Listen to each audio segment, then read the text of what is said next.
that, Joe? I don't know if you guys can hear me, but got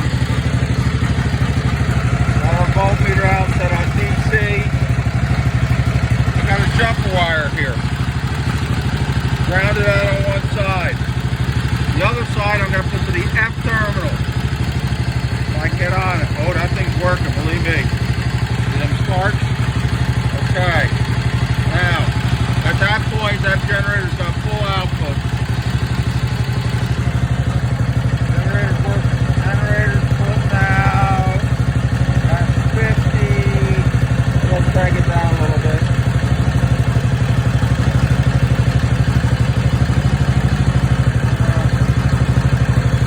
Oh, generator's working. This thing's putting out over 10 volts.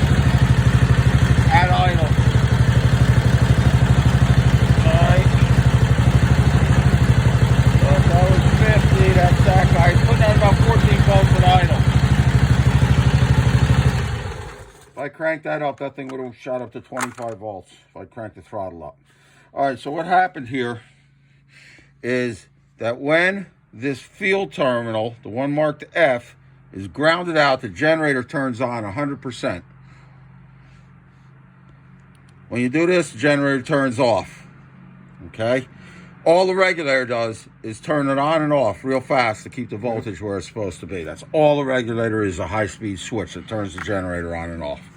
Okay, so at this point, what we know is that the generator's putting out, and it is putting out in the forward direction, which is important if you have a battery bike.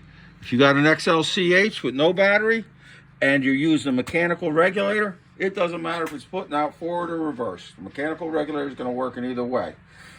The electronic will not. Will only work in forward. Having the generator fucking charged either forward or reverse polarity makes no difference to the lights. Okay, so now our next thing is what we have to do now. There's two things left to see what's going on, why we got no lights. There's three things that you check. First is the generator. It's easy to check. You just saw us do it. The next is the wiring. What we'll do is we'll hook up a freaking 6-volt battery charger to this thing, make sure all the lights work. If they don't, we know it's something in the wiring. But we got to be careful, because if we over fucking crank it with the battery charger, we could burn out wires that are shorted, that we pinch somewhere. All right? And if the wiring's working and the generator's working, by the process of elimination, the only thing left screwed up is the regulator, because the regulator is the hardest thing to test. Test all the other stuff. All the other stuff is working. You can assume the regulator's no good. So that's what we're gonna do now. We'll hook a. We'll be back. Yeah, maybe we will, maybe we won't, because hooking your battery charger up to the electrical system of the bike. There's a B terminal on a regulator. That's the B terminal. That's the output of the regulator to the motorcycle. So what we're going to do is we're going to use the wire that's normally hooked to the B terminal. We're going to hook the positive end of the battery charger to that. We're going to hook the negative end to the bike, and we're going to see if the lights work. Very good. All right. These other two wires that go to the regulator, they got nothing to do with anything. But now, if one of these wires is broken, like this one feels like it might be, that's the problem. that could be a problem too. We'll have to check it out. All right, but it doesn't look like it's broken. It just looks like it's kind of funny. I hate those terminals. That's the next thing I want to do is take all these terminals off of this bike once it's yeah. you know, when I'm looking for those yeah. blue ones. Yeah, I hate those circus things. Yeah, right. All right. So that's the deal, dude. So now we'll get into the. Let's get the charger.